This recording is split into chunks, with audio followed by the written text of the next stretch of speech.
Lorsque tu vas t'entraîner, tu as ton programme d'entraînement qui est précis, tu as une diète qui est précise, tout est planifié de A à Z et tout. Il suffit que le mental ne tienne pas pour que justement tu n'arrives pas à tenir ton entraînement ou ta diète jusqu'au bout, tu n'aies pas assez de discipline et que justement tu ne puisses ne pas atteindre tes objectifs. Et en fait, ce qui est bien, c'est que tu vois, dans son livre Relentless, Tim Groover, si tu veux, c'est le coach qui s'est occupé de Kobe Bryant, de Michael Jordan, de Dwayne Wade et il s'est même occupé d'autres hommes d'affaires ou d'autres hommes qui sont vraiment puissants et influents aux États-Unis d'Amérique principalement, mais dans sa carrière, il a surtout accompagné des grands sportifs, donc clairement, voilà, il est connu aux États-Unis pour avoir coaché Kobe Bryant, pour avoir coaché Dwayne Wade et aussi Michael Jordan. Lorsque justement Michael Jordan avait eu une grosse blessure au niveau du pied, c'est lui qui justement a repris Michael Jordan pour qu'il puisse se rétablir et être performant lors de ces matchs qui ont été des victoires lors de sa carrière. J'avais lu le livre avant et je l'avais résumé. Il y a 13 conseils au total que lui, il appelle conseil numéro 1 à chaque fois. Pourquoi? Parce qu'il n'y en a pas un qui est plus important que l'autre selon lui. Mais je vais te décrire clairement. Son livre, c'est From Good to Great to Unstoppable. Donc déjà, Relentless, ça veut dire sans relâche. From Good to Great to Unstoppable. En gros, de bon à excellent à inarrêtable. C'est vraiment la promesse de son bouquin. Et franchement, si tu appliques tout ce qu'il dit, là, tu deviens inarrêtable. Et ce qui est bien, en fait, c'est que tu peux utiliser ça pour le workout. Si tu fais de la compétition, peu importe quelle que soit ta discipline, tu peux l'utiliser aussi pour ça. Et même aussi dans la vie de tous les jours ou alors dans ton travail, dans ta carrière, si tu adoptes cette mentalité-là, t'es un warrior et t'es celui qui est le plus chaud du game, entre guillemets. Mais pour appliquer tout ça, faut vraiment comprendre l'état d'esprit dans lequel il faut se mettre et porter ses cojones jusqu'au bout, mon frère, d'accord? Donc déjà, pour te décrire un petit peu la mentalité de Tim Groover, c'est que lui, il considère qu'il faut pas réfléchir. C'est la manière d'être et le credo de l'auteur. En fait, il estime que le fait de réfléchir, c'est ce qui va nous ralentir dans l'atteinte de nos objectifs. Il dit que toutes les réponses sont en nous et qu'on doit se reconnecter à nos instincts, ne pas réfléchir et juste faire les choses et tout abattre. Et lui, en fait, il appelle une personne qui ne réfléchit pas et qui agit directement comme un cleaner. Et plus tu es un cleaner, plus justement tu fais du sale, entre guillemets, t'as capté? Et ça, il l'écrit clairement. Bon, le bouquin est en anglais, mais en tout cas, c'est comme ça que ça se traduit si tu veux. Ce que l'auteur appelle un cleaner, c'est quoi? C'est une personne qui est vraiment au top du top. C'est cette personne qu'on appelle en dernier recours. Il est capable de gérer les situations, les problèmes que personne ne peut gérer. Tous les problèmes incontrôlables, en fait, c'est la personne de la situation qu'on appelle pour gérer tous ces problèmes-là. Le cleaner, il est dans sa zone, en fait. Il n'a pas besoin de réfléchir, qu'on lui dise quoi que ce soit, car il sait ce qu'il doit faire et il trouve toujours des solutions. Quand un cleaner arrive, on sait pas ce qu'il va faire, on sait pas comment il va faire, mais on sait juste en le regardant que quelque chose est en train d'arriver et la seule chose qu'on peut faire, c'est le regarder et fermer notre bouche. Ce livre, il parle pas de développement personnel à proprement parler et encore moins à réussir dans sa vie en affrontant les problèmes avec un sourire, mais il parle de faire face à la réalité telle qu'elle est. Il dit que les joueurs iconiques qu'il a accompagnés ont su devenir des prédateurs grâce à leur instinct animalier cru en fait, et c'est pour apprendre à se servir de ces instincts et à les utiliser pour gérer les pires problèmes et obtenir ce que l'on veut que l'auteur a écrit ce livre. Il dit que l'échec ne doit pas être une option et que lorsqu'on est un cleaner, essayer n'est pas une option non plus, c'est pas quelque chose qu'on doit faire, il faut juste faire les choses, point barre. Là, c'est juste l'introduction. On va commencer tout de suite pour voir en 13 points comment est-ce qu'il définit un cleaner. Donc déjà, point numéro 1, lorsque tu es un cleaner, tu continues de te dépasser quand tout le monde en a assez. Pour un compétiteur de haut niveau, la préparation physique, elle est très importante. Elle joue un rôle très crucial sur le terrain. Un athlète qui a cessé de s'entraîner, qui a cessé d'entraîner son corps, en général, aura du mal à atteindre l'excellence, mais quelqu'un qui s'entraîne,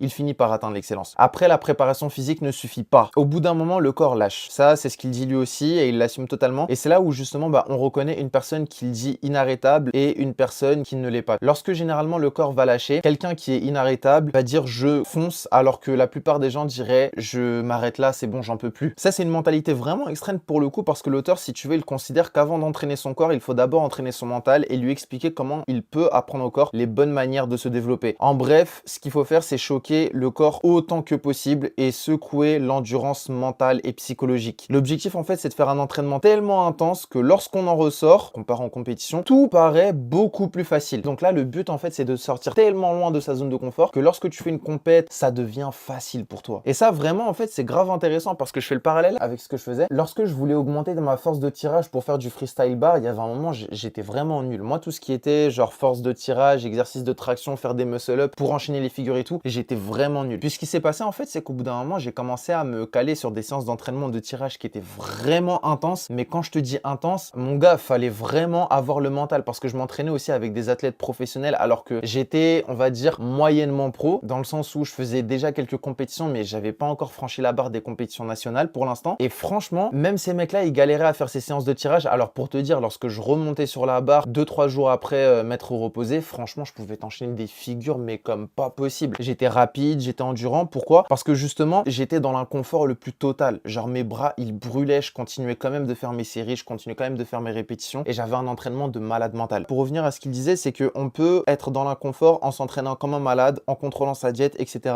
Mais le but, en fait, c'est d'être vraiment à l'aise avec l'inconfort. Je considère qu'un entraînement physique ne devrait ni être facile ni confortable si on veut avoir des résultats. Et c'est pour ça, en fait, que l'auteur, si tu veux, il respecte toujours plus les personnes qui luttent en faisant plus que nécessaire pour atteindre leurs objectifs. Ça, c'est vraiment un point culminant parce qu'il y a très peu de gens qui vont essayer de faire plus que ce qu'il faut. Il y a des gens qui vont regarder des tutoriels sur comment avoir plus de masse, comment brûler des graisses, etc. Mais dans tous les DM que j'ai reçus et dans tout ce que j'ai vu jusqu'à présent, j'ai rarement vu des personnes qui faisaient plus que ce que je disais de faire ou qui faisaient plus que ce qu'on leur disait de faire. Les moments là où j'ai progressé le plus vite, c'était les moments là où je faisais plus que ce qu'on me recommandait de faire. Les élèves que j'ai accompagnés qui ont progressé le plus vite, ce sont les élèves qui ont fait plus que ce que je leur demandais de faire. Ce que je leur demandais de faire n'était déjà pas de tout repos. Donc ça, c'est vraiment un point culminant. Autre astuce, lorsque tu es un cleaner, tu rentres dans la zone, tu exclus tout le reste et contrôles l'incontrôlable. Alors, silencieux, sombre, solitaire, bref, peu importe les lumières, les personnes qui regardent la compétition, les insultes, les acclamations du public, un cleaner sera dans un état de concentration ultime que l'auteur appelle la zone. Certains appellent ça l'état de flow. C'est un état dans lequel tu es tellement concentré qu'il n'y a aucun de tes gestes, aucune pensée parasite, aucun de tes mouvements inutiles. Tout se fait instinctivement, naturellement, tu vois. Lorsqu'il est dans la zone, tout ce qui est autour du cleaner disparaît. Même s'il est au milieu d'une foule, il sera seul en fait dans sa tête car il est au plus profond de lui-même. Extérieurement, il paraîtra sans émotion, mais intérieurement, il sera juste ultra connecté à lui-même. Je l'avais vu lorsque j'étais en compétition. Généralement, tu vois, genre, t'as toujours un athlète qui, on dirait qu'il a aucune émotion. En fait, c'est pas qu'il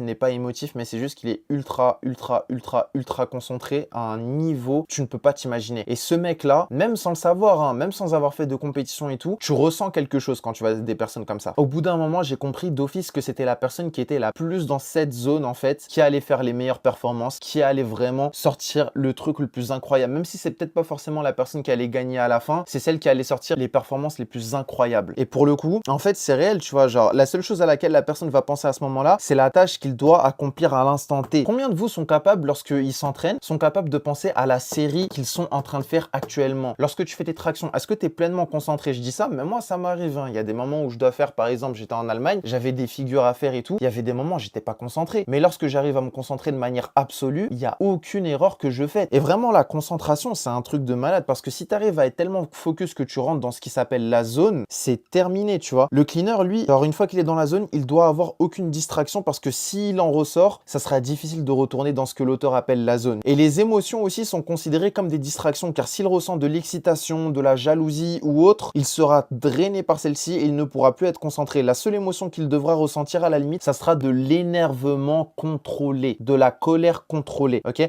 Il ne sera pas dans une rage destructrice, là où il aura envie de défoncer tout le monde et tout, mais il sera plutôt connecté à un profond instinct, entre guillemets, meurtrier, que l'auteur appelle ça, et qui sera dirigé en fait vers l'accomplissement de sa mission. Il a des adversaires, limite il est là pour arracher leur tête. Niveau mindset, c'est assez puissant quand même, je trouve, mais j'avoue que toutes les meilleures performances que j'ai faites, je les ai faites lorsque j'avais cet état d'esprit-là, tu vois. Donc le but, c'est d'être à l'aise avec soi-même et ses propres instincts. C'est la toute première étape en fait pour entrer dans la zone, sachant que le fait de se retrouver dans la zone, en fait, ça correspond à une partie du côté sombre du cleaner, en fait, de ce que l'auteur appelle le dark side. Frérot, tu fais de la compétition, t'as envie de défoncer la gueule de tes adversaires, frérot, sois à l'aise avec ça. Assume que t'as envie de dominer la compétition, t'as capté. Assume que t'as envie de brûler des graisses parce que t'en as marre que ça te casse.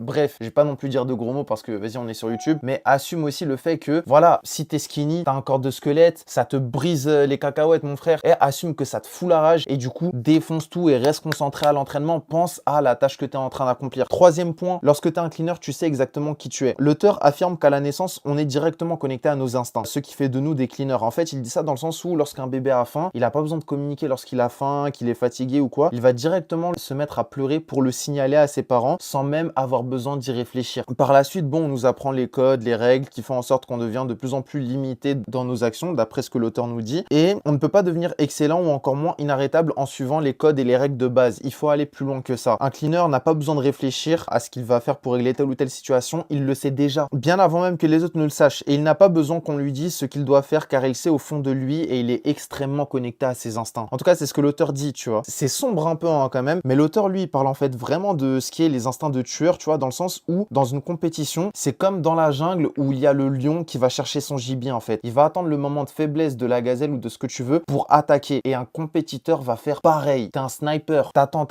t'es posé et au moment de tirer, bam, tu vas récupérer ton objectif, tu vas récupérer ta coupe. En fait, l'auteur dit que lorsqu'on est excellent, on fait confiance à nos instincts, mais pour une personne qui est inarrêtable, ce sont ses propres instincts qui lui font confiance parce qu'il est capable de les dominer. C'est un autre niveau, c'est vraiment, cette mentalité, elle est vraiment ouf quand même, hein, tu vois. Lorsque tu es un cleaner, tu possèdes un côté sombre qui refuse d'apprendre à devenir bon. Alors, qu'est-ce que je veux dire par là? Pour ceux qui connaissent l'histoire de Dr. Jekyll et Mr. Hyde, c'est un docteur qui est droit, qui est respecté et qui, justement, en fait, genre, c'est un mec blanc-bleu, tu vois, genre vraiment clean dans sa vie pro, dans sa vie perso. Le mec, il est vraiment clean, sympa, bien organisé, tout ce que tu veux. Mr. Hyde, en revanche, lui, par contre, c'est un criminel meurtrier compulsif. Pour ceux qui ont lu l'histoire, bon là, pour le coup, ça va être un spoiler comme pas possible. C'est que les deux sont la même personne, d'accord? Un petit peu comme American Psycho, pour ceux qui ont vu. Je me rappelle plus du nom du personnage principal, mais je sais que c'est joué par Christian Bale, le même qui joue Batman Begins, etc. C'est un petit peu la même personne, tu vois, genre, d'un côté, t'as le mec qui est hyper clean, bien, classe, qui a réussi sa vie, tout ce que tu veux, et de l'autre côté, quand il fait nuit, il se transforme en démon, enfin bref, ces démons le prennent, etc. Bref, c'est un délire. Et du coup, il devient une toute autre personne. Et le truc, en fait, c'est que tu vois, genre, les deux sont la même personne, mais le Dr. Jekyll ne sait pas que Mr. Hyde, en fait, c'est lui. Et lorsqu'il l'apprend, il décide de se tuer. Pourquoi? Bon, je sais pas, hein, là, faut demander à l'auteur du livre Dr. Jekyll et Mr. Hyde. Pour le coup, en tout cas, l'auteur, enfin, Tim S. Groover, en fait, il affirme qu'on ne peut pas lutter contre son dark side. On ne peut pas lutter contre son côté sombre. Il dit qu'il faut l'accepter et apprendre à le contrôler car il sert de moteur ou de carburant. Il nous donne l'énergie dont on a besoin pour aller beaucoup plus loin qu'on ne pourrait l'imaginer et tout le monde en a un. Tout le monde a un côté sombre. Ça, c'est une vérité en fait, tu vois, parce que là, je vais pas parler que de workout ou quoi, mais même dans la vie de tous les jours, il faut arrêter d'avoir cette vision manichéenne du monde dans le sens où il y a d'un côté que les gentils, d'un autre, il y a que des méchants. Ah bah tiens, lui c'est un bon, lui c'est un fils d'up, lui c'est un fils d'up, lui c'est un bon de ouf, lui c'est un giga enfoiré. Non, frérot. On a tous un côté enfoiré, on a tous un côté super bon gars de ouf. Bref, après, je pense que cela dépend des situations et des circonstances et je pense aussi que tout dépend de comment est-ce qu'on utilise ces deux côtés-là. Il y a des personnes qui peuvent pas se contrôler, qui n'ont appris qu'à être gentilles, du coup, qui ne font que ça. Et lorsqu'elles deviennent méchantes, bah là, on ne les reconnaît plus parce qu'elles ne savent pas être méchantes. Il y a des personnes qui ont appris à se comporter comme des enfoirés toute leur vie et ça, c'est quelque chose aussi. Il y a des personnes aussi qui gèrent un petit peu les deux, tu vois, par exemple, qui à la maison vont être ultra méchants, mais dehors, c'est des agneaux, tu vois. Il y a des personnes pour qui c'est le contraire, tu vois, genre dans la vie, on va dire de manière générale et tout, ils vont être sympas, avec leur famille, ils vont être hyper tendres, mais sur leur lieu de travail ou quand ils font du sport, là par contre, c'est des monstres. Ça va vraiment varier. Et maintenant, pour te dire que tout le monde en a un, l'auteur, qu'est-ce qu'il dit? Il te dit qu'il suffit juste de penser à toutes les choses que tu ne veux pas que les gens sachent de toi. Peut-être que c'est basé sur de la haine ou une colère profonde, ça peut être aussi le fait de boire de l'alcool, ça peut être le fait aussi de fumer, ça peut être aussi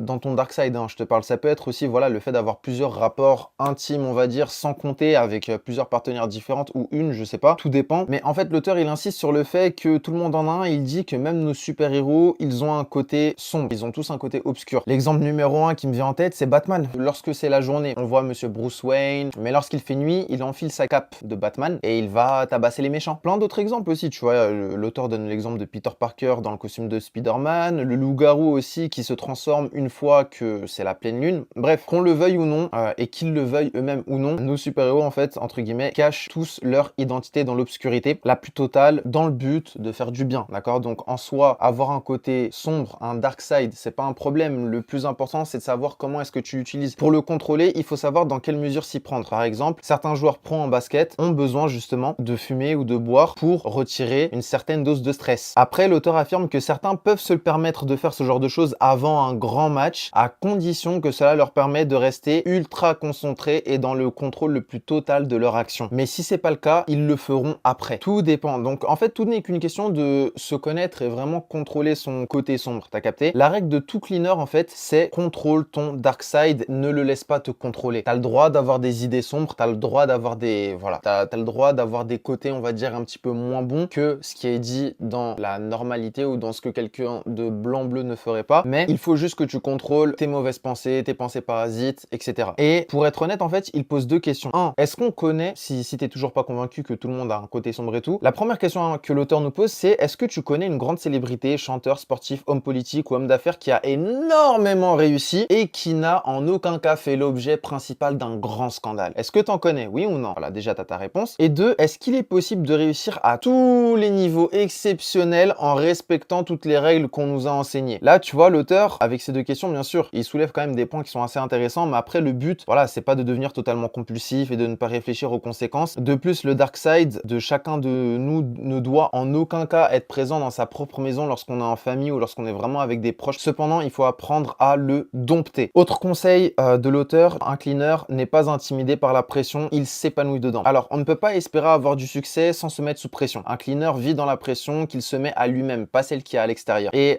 pourquoi? Parce qu'il est tout simplement dans la zone. Lorsqu'un cleaner se repose un jour ou prend un moment pour se relaxer, c'est là qu'il stresse de ouf. Il commence à stresser parce que c'est pas son habitude et vraiment le mec il s'épanouit dans la pression. Et ça, je vais être honnête avec toi, les moments les plus difficiles lorsque j'étais vraiment à fond dans le workout, et aujourd'hui c'est à peu près la même chose, sauf que c'est ce qui se passe lorsque je prends un jour où je ne bosse pas, où je ne fais pas de vidéo, où je ne suis pas avec un de mes élèves ou que je ne suis pas en train de lire ou quoi, je commence à stresser, t'as capté? Lorsque je fais rien, je stresse. Lorsque je ne m'entraînais pas, j'étais en stress total. Et pareil, c'est encore le cas aujourd'hui, lorsqu'il se passe une journée sans que je puisse m'entraîner, je commence à stresser et je me sens pas bien. Et sur ça, l'auteur vraiment, il a totalement raison, tu vois, genre là où une personne qui est excellente va faire du show-off en match car il sait qu'il est en dernière ligne droite et tout, bah en fait un cleaner, tu vois, lorsqu'il est en pleine performance, lorsqu'il est en pleine compétition, lorsqu'il est en plein match, il va considérer chaque seconde comme la dernière et tout donner du début à la fin. Là pour le coup, je vais être honnête avec toi, pas un truc que j'ai réussi à appliquer tout le temps, mais lorsque je l'ai appliqué, j'ai eu des performances de malade. Par contre, ça demande un effort supplémentaire et c'est là où c'est vraiment très difficile à appliquer. Maintenant, la question que j'ai envie de te poser, si à partir de maintenant, chaque entraînement que tu fais, du début à la fin, tu restes concentré comme pas possible et tu joues chaque seconde comme si c'était la dernière, comment est-ce que ça se passerait? Quelle différence est-ce qu'il y aurait dans tes entraînements? Quelle différence est-ce qu'il y aurait en termes de performance? Peu importe, hein. Ça peut être aussi même dans les études, dans ton travail, mais imagine ce qui se passerait si tu étais concentré à 100% du début à la fin et que tu donnerais tout corps et âme. Quelle différence ça ferait, honnêtement? Tu vois ce que je veux dire? Pour un cleaner, en fait, gérer des problèmes qui paraissent incontrôlables pour les autres est facile pour lui. Pourquoi? Parce qu'en fait, un cleaner, il s'impose dans sa routine journalière des choses bien plus dures que les problèmes qu'on va lui donner à résoudre. Une personne qui fait du bon travail ne paraîtra jamais coincée parce que cette personne-là évitera certains problèmes. Une personne qui est excellente paraîtra coincée dans les moments les plus durs, alors qu'un cleaner, en fait, si tu veux, c'est lui, le gars qui paraîtra toujours coincé parce qu'il est constamment sous pression. Lorsque tout le monde appuie sur le bouton en cas d'urgence, ils sont tous en train de t'attendre. L'auteur, il dit que les cleaners sont extrêmement confiants en eux et même en leur capacité à trouver des solutions, peu importe les situations. Ils ne sont pas arrogants et agissent de manière instinctive et non de manière impulsive. Il y a une différence entre les deux aussi. L'une des plus grandes différences, en fait, si tu veux, entre les personnes qui sont arrogantes et les personnes qui ont tout simplement une énorme confiance en elles, c'est que la personne qui est arrogante va continuer de faire les mêmes choses tout le temps, en espérant obtenir des résultats totalement différents. Pourquoi? Parce qu'elle pense tout savoir. Elle a aucune leçon à recevoir, elle sait déjà tout. Bref, mais le truc en fait, c'est que tu vois, à force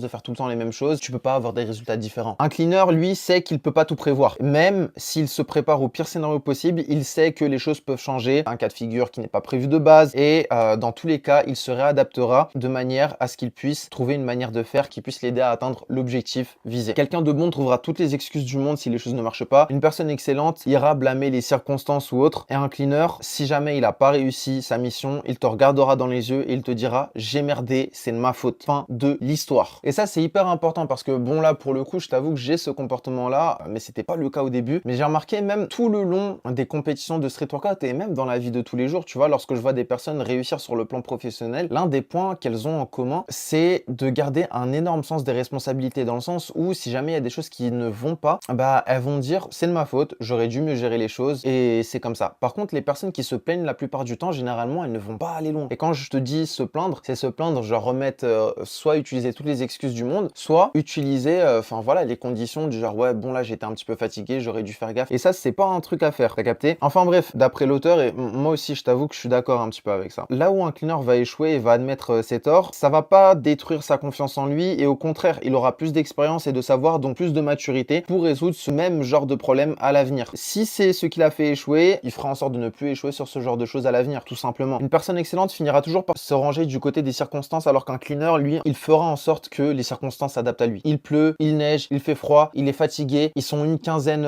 une vingtaine, des milliers devant lui, il s'en bat les reins, il va accomplir sa mission et il s'en fout. S'il faut qu'il retourne ciel et terre pour y arriver, il va le faire. C'est pour ça qu'on attend que lui une fois que c'est la merde de partout. Alors, lorsque tu es un cleaner, tu n'es en compétition avec personne, tu te souviens des points faibles de tes opposants et tu attaques. Ça, c'est une réalité. Alors, je vais dire d'abord ce que dit l'auteur et après, je vais donner mon avis sur ça. Un cleaner fera son travail pour obtenir des résultats, peu importe l'importance et l'enjeu ou le contexte. Lors d'un match, Dwayne Wade Wade a cassé le nez de Kobe, qui s'est retrouvé avec une armée d'ambulances qui est venue à lui. Tu peux retrouver sur YouTube facilement. Et si tu veux, en fait, dans le feu de l'action et la hargne du match aussi, Kobe a joué jusqu'au bout et n'a pas accepté les excuses de Dwayne. Aucun des deux n'a ressenti de la haine pour l'autre, mais ils savent que cela fait partie de leur travail respectif et donc comprennent la position de l'autre. Ok, chacun comprend la position de son adversaire en face. Un cleaner ne supporte pas d'être entouré de personnes qui ne sont pas à son niveau et encore moins en présence de personnes qui n'ont pas envie d'atteindre son niveau. Cependant, les personnes excellentes ont besoin d'un cleaner en tant que coach ou mentor pour leur expliquer ce qu'ils doivent faire pour atteindre les résultats souhaités. Voilà pourquoi un cleaner n'est en compétition avec personne. Il fait en sorte que les autres soient en compétition avec lui pour permettre à son équipe d'évoluer en leur faisant jouer sur leurs points forts et pas sur ce qu'ils ne sont pas capables de faire. Même s'il déteste toutes les personnes de son équipe, s'il sait que sa présence dans la même salle qu'eux suffira à les motiver pour se surpasser, il le fera car les résultats comptent beaucoup plus à ses yeux. Ça, en vrai de vrai, c'est réel, tu vois. Genre, lorsque tu as atteint un niveau là où personne ne peut t'imiter, t'es en compétition avec personne, tu vois. Moi, je sais très bien que dans le workout, il y avait des mecs qui avaient leur propre style et même lorsque tu les faisais s'affronter en battle, en street workout, hein, je parle, avec d'autres gars qui eux aussi avaient exactement leur propre style, franchement, les jurys avaient du mal. Et là, c'était vraiment les goûts et les couleurs de chacun. Donc, le point que l'auteur souligne en disant que lorsque tu es un cleaner, tu es en compétition avec personne, c'est réel, d'accord? C'est réel, c'est totalement vrai. Et généralement, s'il y a un travail d'équipe à fournir, la personne dont, entre guillemets, la victoire dépend, c'est toujours la personne qui est la plus forte, entre guillemets, de l'équipe, de par sa mentalité, ses performances et sa manière de faire. Même si le mec, il s'entend pas forcément avec les personnes de son équipe et tout, il fera toujours en sorte d'être là. Si ça peut, enfin, si sa présence seule peut motiver le reste de l'équipe, du moment que ça assure la victoire, il sera là. Et ça, je l'avais vu aussi, parce que ça m'était déjà arrivé pour le coup. Là, je vais raconter une anecdote beaucoup plus récente. Pour le coup, lorsque j'étais en Allemagne, forcément, lorsqu'on est équipe, il y a des hauts, il y a des bas. Mais en vrai de vrai, ce que j'ai kiffé, c'est que tu vois, genre chacun, et même avec mes amis, hein, de manière générale, même s'il y a des moments où on s'entend pas trop, là où on peut, voilà, ne pas être d'accord sur certains sujets et que même c'est rarement le cas, mais la situation peut s'envenimer. À partir du moment là où on a un travail de groupe à faire, on a une performance à faire en groupe, ça peut paraître, comment dire, peut-être que certains auront du mal à le croire, mais on arrive quand même à mettre notre ego de côté, à faire en sorte de quand même coopérer tous ensemble pour mener à bien notre victoire, entre guillemets, tu vois, pour mener à bien nos tâches et tout ce qu'on va faire jusqu'au bout. Et ça, c'est pas forcément tout le monde qui est capable de le faire, mais je trouve que quand même c'est important, tu vois, d'avoir des personnes comme ça dans son entourage et c'est important aussi de l'être. Alors, on attaque avec le point suivant. Lorsque tu es un cleaner, tu prends des décisions, pas de suggestions. Tu connais la réponse lorsque tout le monde se pose encore la question. Qu'est-ce que l'auteur dit? Il y a 3 sujets sur lesquels l'auteur sera toujours énervé. Enfin, ça, c'est vraiment des sujets qui va toujours casser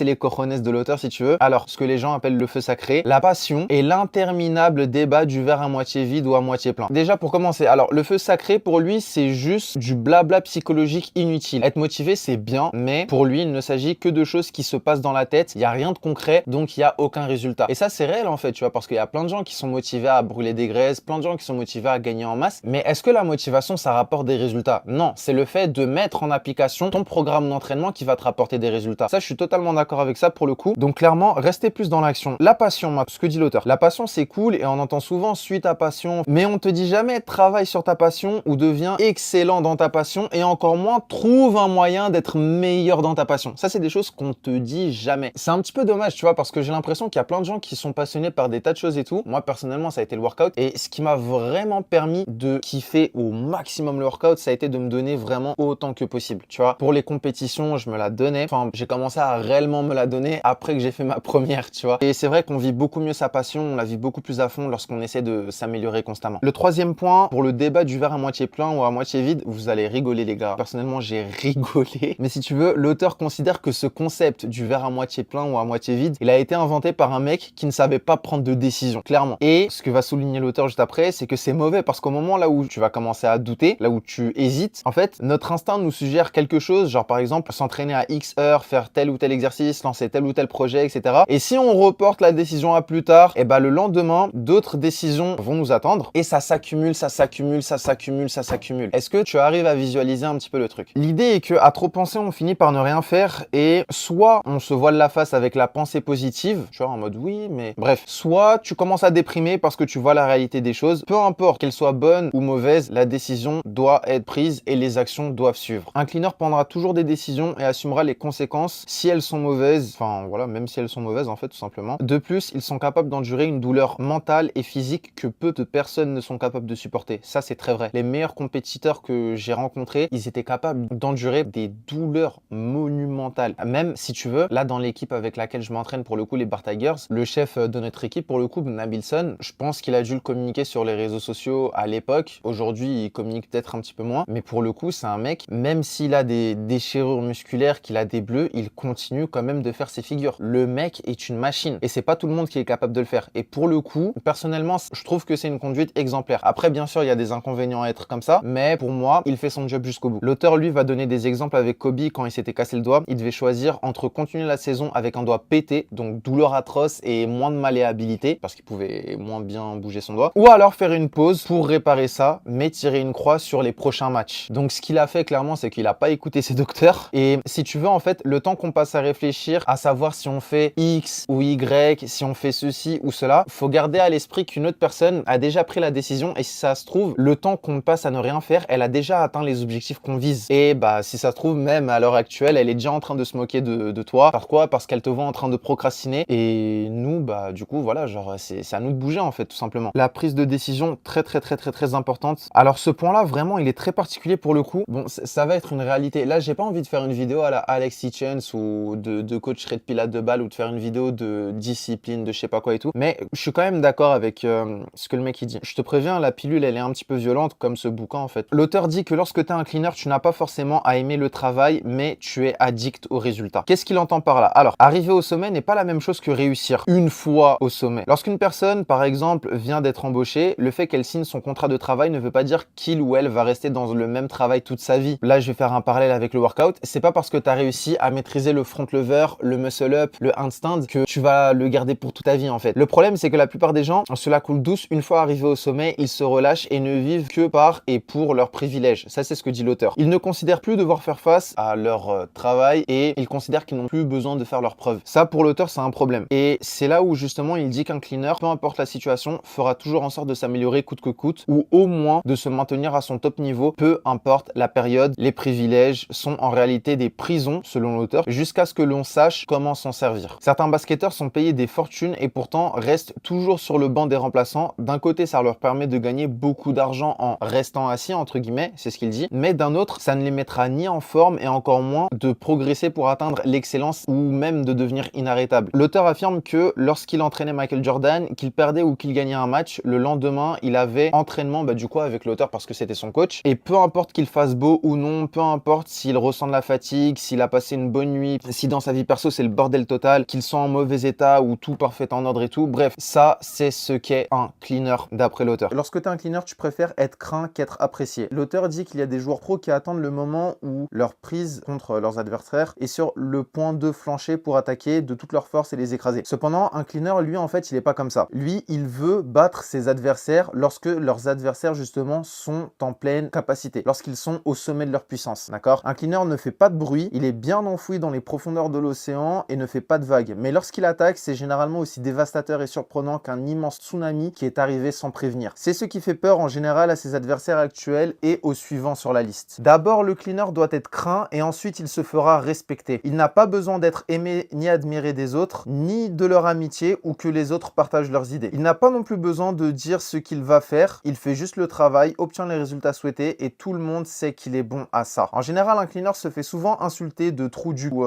d'autres, mais bien au-dessus des autres. En fait, c'est pas juste un enfoiré lambda, mais c'est l'enfoiré au-dessus du lot, car les gens ne peuvent pas être à son niveau pour le comprendre, en fait, tu vois. Cependant, il est respecté car il ose faire ce que les autres ont peur de faire. La question que l'auteur pose, en fait, c'est: tu préfères être qui? Celui qui a peur de son adversaire ou celui dont les gens ont peur? Ça, c'est la question que l'auteur pose. Et avant un match, combat ou autre, un cleaner ne parle pas à la foule, ne signe pas d'autographe ou quoi. Généralement, il se prépare seul, il rentre dans sa zone et personne ne doit interférer dedans jusqu'à ce que le travail soit terminé. Pour le coup, c'est ultra intéressant quand même, je trouve, ce point-là. Franchement, il est grave impressionnant. Et sur ça, je suis totalement d'accord. En général, tu vois, les personnes qui, dans le workout, tout le temps les placent au niveau du podium, c'est pas forcément les personnes qui cherchent à être les plus populaires. Et David Laroche aussi l'avait mentionné dans une vidéo. Une personne, bizarrement, hein, c'est assez contre-intuitif, mais plus une personne en a rien à foutre du regard des autres et se concentre en fait sur ce qu'elle veut faire vraiment et sur ce qu'elle aime faire, plus généralement, cette personne-là va avoir une sorte d'aura magnétique qui va faire que les gens vont être attirés par lui. D'autres vont parler d'abondance, d'autres vont parler de charisme, bref, peu importe. Mais je pense en fait que c'est assez intéressant, tu vois, dans le sens où, à partir du moment là où tu fais un sport de performance, que ce soit sport de combat, escalade ou autre, enfin bref, un sport là où il faut que tu sois hyper hyper performant, et ça aussi tu peux l'utiliser même dans ta vie de tous les jours, hein, bien sûr. Tu vois, genre tu fais de la compétition, il faut que tu sois craint par tes adversaires. Si lorsque tes adversaires voient tes performances et se disent bon, lui on va le déguster, frérot c'est chaud, d'accord? Donc il y a deux options, soit t'es un chasseur, soit c'est toi qui te fais chasser. Fin de l'histoire. Et ça, l'auteur l'a très très bien expliqué dans son livre. Autre point, tu fais confiance à très peu de personnes et ceux en qui tu fais confiance ne te laissent jamais tomber. Un cleaner fait confiance à très peu de personnes, mais nous pouvons lui faire confiance. Vu que les cleaners sont des personnes qui sont extrêmement dans le contrôle, laisser les autres faire le travail serait comme perdre en grande partie le contrôle sur les choses qu'elles doivent faire. De la même manière que les gens qui fument, boivent, s'incrustent dans des soirées à la recherche d'alcool gratuit ou de plans que tu sais, bref, et qui kiffent rester entre eux, bah, les personnes qui ont une vie et une mentalité de merde, hein, ce que dit l'auteur, aiment s'entourer de personnes qui ont une vie et une mentalité de merde. Et pour les cleaners, c'est pareil. C'est pareil. Vu qu'ils sont au top du top, ils veulent être entourés que par des gens au top du top. Et c'est la partie la plus dure de leur travail, en fait, pour continuer d'évoluer sans cesse. Un cleaner n'oublie jamais, surtout si on a trahi sa confiance. Et en général, il n'est jamais oublié. Si on le trahit ou qu'on manque à sa parole une fois à son égard, il s'en rappellera et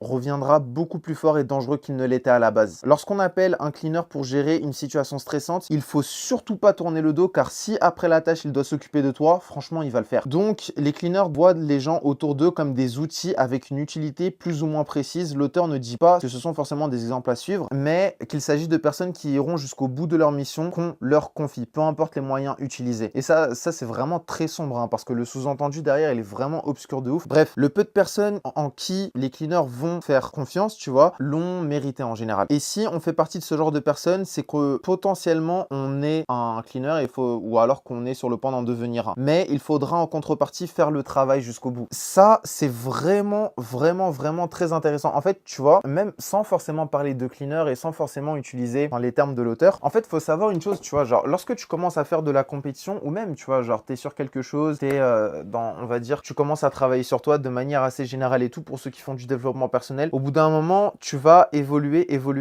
Tu vas énormément travailler sur toi. Tu vas lire des livres potentiellement, tu vas faire de l'exercice, tu vas faire attention à ce que tu manges. Et en fait, à partir du moment là où tu fais tout ça, tu sais que ça demande des efforts, ça demande du temps, ça demande entre guillemets des sacrifices. Et à partir de là, tu ne peux pas en fait te mélanger avec n'importe qui. Ça, c'est totalement vrai. Si tu as des personnes qui sont vraiment plus fortes que toi dans ta discipline sportive et qui te font confiance et qui eux-mêmes t'ont proposé de s'entraîner avec toi, frérot, franchement, si tu veux évoluer, lorsqu'ils vont te dire quelque chose, fais l'entraînement jusqu'au bout. Ou alors donne vraiment tout ce que tu as. Si tu manques une fois à ta parole, tu dis que tu vas faire telle chose et que tu le fais pas, tu vas te faire laminer et ils vont s'en souvenir. Ils vont s'en souvenir et comme ce sont des personnes qui prennent l'entière responsabilité, ils vont se dire tiens, j'aurais peut-être pas dû faire confiance à ce mec-là, j'ai peut-être eu un mauvais jugement, donc je serais beaucoup plus judicieux, etc., etc. Tu vois ce que je veux dire? Bref, je vais pas préciser sur les autres micro-points je vais pas faire de précision sur les autres micro-points que l'auteur a fait. Alors, avant-dernier point, lorsque tu es un cleaner, tu ne reconnais pas l'échec. Tu sais qu'il y a plus d'une manière d'obtenir ce que tu veux. L'auteur dit qu'un cleaner n'échoue jamais. Premièrement, parce que c'est impossible de comparer l'échec d'un cleaner lorsque sa pire performance est bien au-dessus de la meilleure performance d'autres personnes. Deuxièmement, parce que pour lui, il s'agit juste d'un signal de changer de stratégie. L'auteur nous incite à avoir sa propre définition de ce qu'est être inarrêtable, pas de laisser les autres décider de ce que ça devrait être à notre place. Il dit aussi que lorsqu'un cleaner dit qu'il est KO et non lorsque les autres disent qu'il est fini en fait. Un cleaner ne reconnaît pas la défaite car il ne cache jamais la partie jusqu'à ce que le job soit terminé. Un échec se produit lorsqu'il abandonne. Voilà sa perception de l'échec, tout en gardant à l'esprit qu'on ne réussit pas au premier coup, on ne n'est pas cleaner. Une blessure même grave ne l'arrêtera pas tant qu'il n'aura pas rendu son maillot. Il prendra toujours son courage à deux mains pour effectuer les changements nécessaires et s'adapter à la situation pour retourner les choses à son avantage. Ça c'est réel. C'est réel. Premier point ici, il n'y a pas de réel échec. Le seul réel échec que tu puisses avoir, c'est lorsque tu baisses totalement les bras. Là, c'est un échec total, frérot. Deuxièmement aussi, lorsque tu as des compétiteurs qui se foirent, je suis désolé, mais ils vont peut-être se foirer en essayant de faire des choses qui sont, on va dire les termes clairement, mais qui sont totalement impossibles pour les fainéants et les flemmards. Je vais dire un truc qui va me faire marrer. Regarde, combien de personnes regardent des matchs de foot, ils disent ouais, Kylian Mbappé, il a fait de la merde. Je suis désolé, t'as même pas le dixième du niveau de Kylian, frérot. Donc au bout d'un moment, faut dire les termes. À partir du moment là où le mec il s'est foiré, ok. Alors je vais pas commencer à lécher les bottes ou je sais pas quoi, mais le truc que je veux dire, c'est que le réel échec se fait à partir du moment là où tu lâches totalement le truc. Lorsque tu es un cleaner, et ça va être la partie la plus, pas la plus sombre, mais c'est une partie pour moi, il y a eu des moments où je me suis un petit peu reconnu. Tu ne fêtes pas tes accomplissements parce que tu en veux toujours plus. Un cleaner ne se donne pas à fond pour la fête juste après la victoire. Genre